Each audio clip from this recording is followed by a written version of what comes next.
Bonjour frères et sœurs bien-aimés. Bienvenue dans votre émission dominicale du jour du Seigneur, Parole de Dieu et louange de l'Afrique, en ce deuxième dimanche de l'Avent année C. Une émission présentée par Johanna Sylvie Monga et Joseph Gutsane. Bien-aimés, nous entrons dans ce deuxième dimanche de l'Avent avec une invitation pressante à la conversion et à l'espérance. Les lectures de ce jour proclament la fidélité de Dieu qui agit pour libérer et sauver son peuple. Dans la première lecture, le prophète Baruch appelle Jérusalem à revêtir la gloire et la justice de Dieu.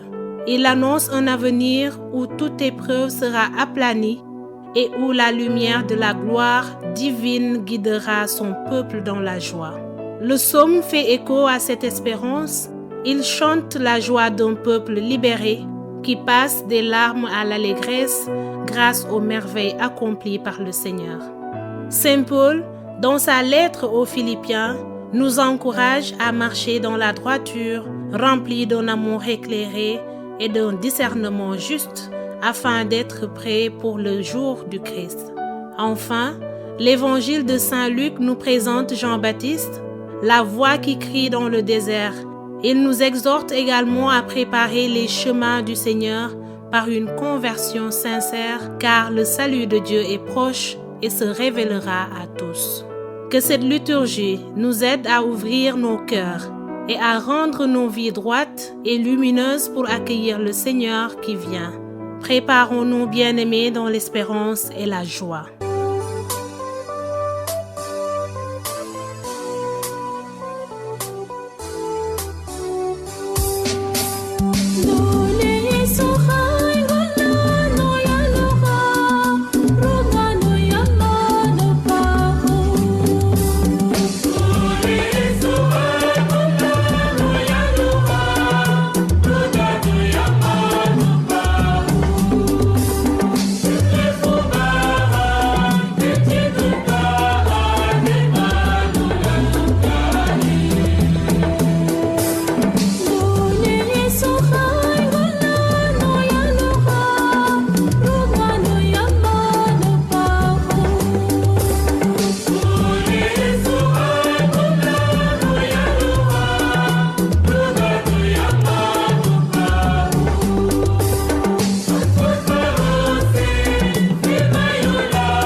Première lecture. Lecture du livre du prophète Baruch, chapitre 5, versets 1 à 9. Frères et sœurs, dans ce passage du prophète Baruch, Dieu s'adresse à Jérusalem comme une mère endeuillée, lui demandant de quitter sa tristesse et de revêtir la gloire et la justice divine. Ce texte est un puissant message d'espérance. Écoutons cette invitation à l'espérance et à la confiance dans les promesses de Dieu. Lecture du livre du prophète Baruch. Jérusalem, quitte ta robe de tristesse et de misère et revêt la parure de la gloire de Dieu pour toujours. Enveloppe-toi dans le manteau de la justice de Dieu. Mets sur la tête le diadème de la gloire de l'Éternel. Dieu va déployer ta splendeur partout sous le ciel, car Dieu pour toujours te donnera ses noms. paix de la justice et gloire de la piété envers Dieu. Debout, Jérusalem, tiens-toi sur la hauteur et regarde vers l'Orient. Vois tes enfants rassemblés du couchant au levant par la parole du Dieu saint. Ils se réjouissent parce que Dieu se souvient. Tu les avais vus partir à pied, emmenés par les ennemis, et Dieu te les ramène, portés en triomphe comme sur un trône royal. Car Dieu a décidé que les hautes montagnes et les collines éternelles seraient abaissées et que les vallées seraient comblées. Ainsi, la terre sera aplanie afin qu'Israël chemine en sécurité dans la gloire de Dieu. Sur l'ordre de Dieu, les forêts et les arbres différents donneront à Israël leur ombrage. Car Dieu conduira Israël dans la joie, à la lumière de sa gloire, avec sa miséricorde et sa justice. Parole du Seigneur. Nous rendons grâce à Dieu.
Deuxième lecture.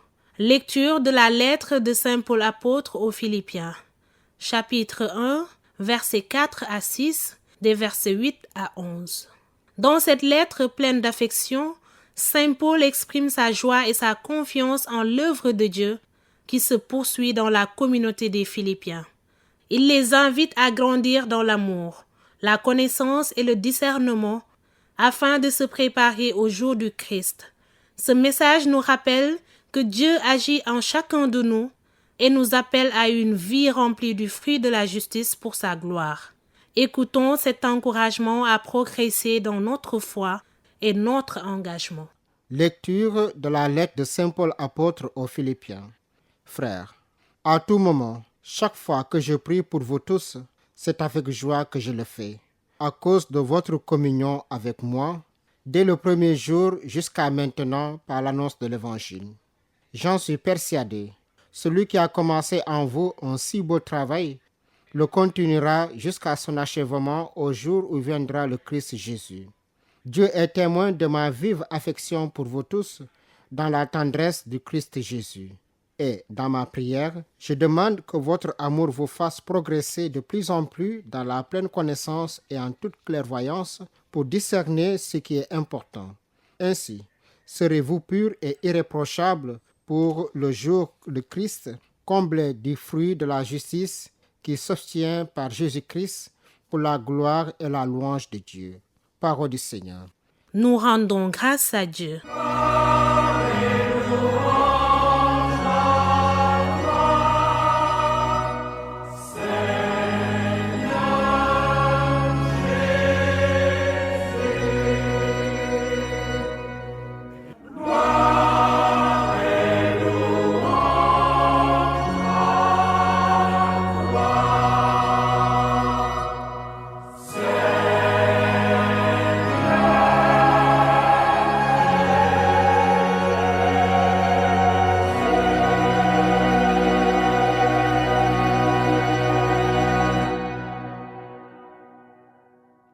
Préparez le chemin du Seigneur, rendez droit ses sentiers. Tout être vivant verra le salut de Dieu.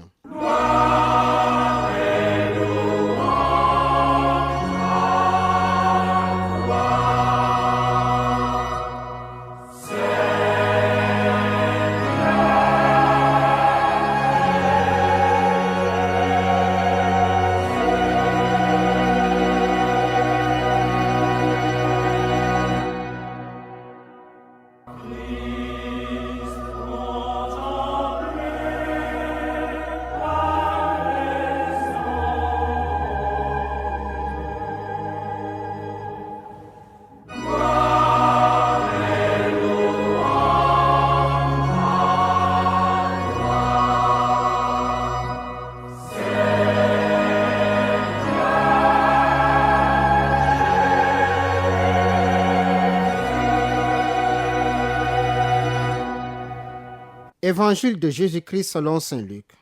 L'an 15 du règne de l'empereur Tibère, Ponce Pilate étant gouverneur de la Judée, Hérode étant alors au pouvoir en Galilée, son frère Philippe dans le pays d'Iturie et de Traconitide, Lysanias en Abilène, les grands prêtres étant Anne et Caïphe, la parole de Dieu fut adressée dans le désert à Jean, le fils de Zacharie. Il parcourut toute la région du Jourdain en proclamant un baptême de conversion pour le pardon des péchés, comme il est écrit dans le livre des oracles d'Isaïe le prophète. Voix de celui qui crie dans le désert. Préparez le chemin du Seigneur, rendez droit ses sentiers. Tout ravin sera comblé, toute montagne et toute colline seront abaissées. Les passages tortueux deviendront droits, les chemins rocailleux seront aplanis, et tout être vivant verra le salut de Dieu. Acclamons la parole de Dieu. Louange à toi, Seigneur.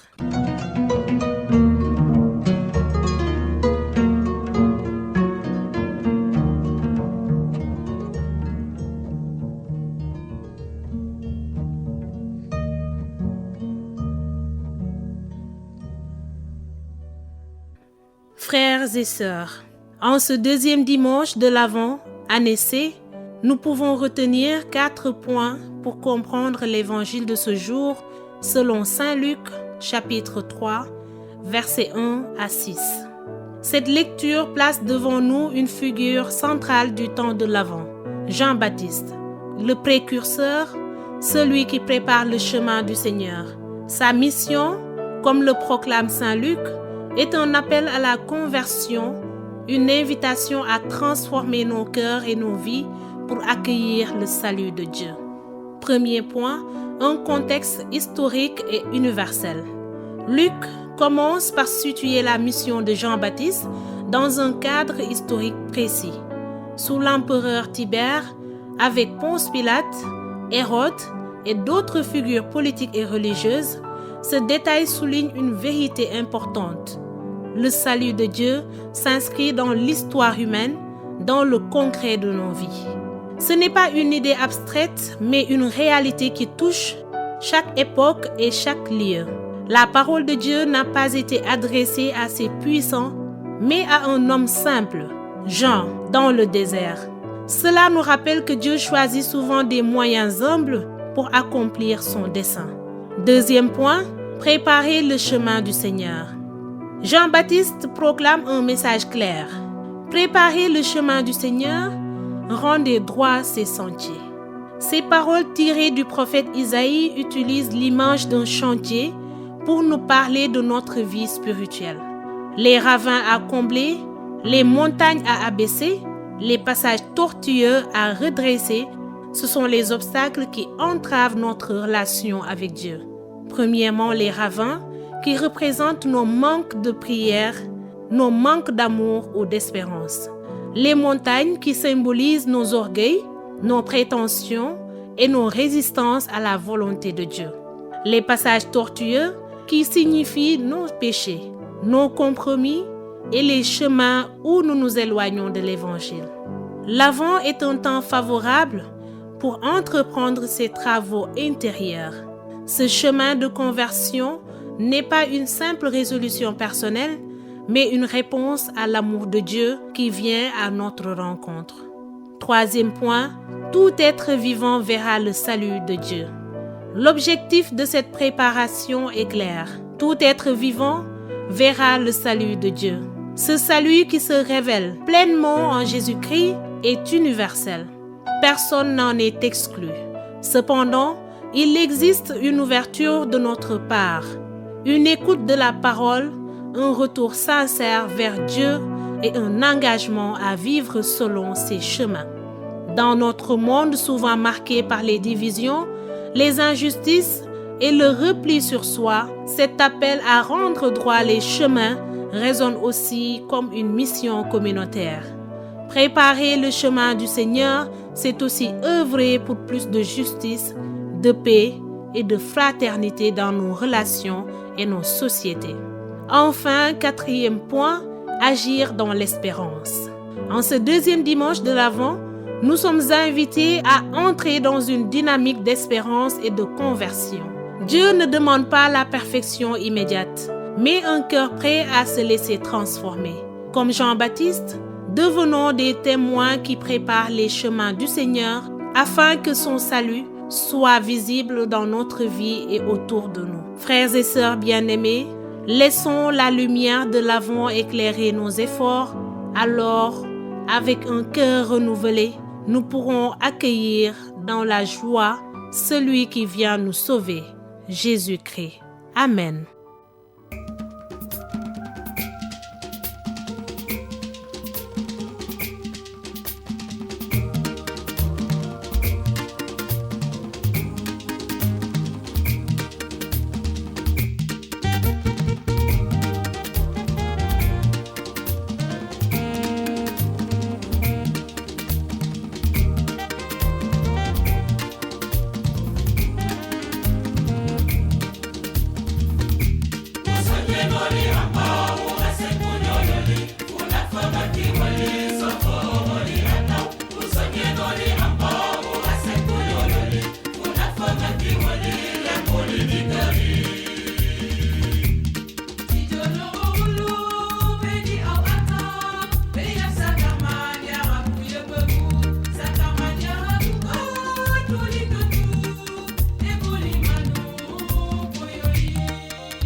Frères et sœurs bien-aimés, merci d'avoir suivi votre émission dominicale du jour du Seigneur, Parole de Dieu et louange de l'Afrique, en ce deuxième dimanche de l'Avent année C. Une émission présentée par Joanna Sylvie Monga et Joseph Gutsane. Merci à Aïda Diop qui était à la partie technique. À présent, nous cédons la place à John Mendy pour l'émission en Wolof. Bon dimanche et sainte semaine à tous.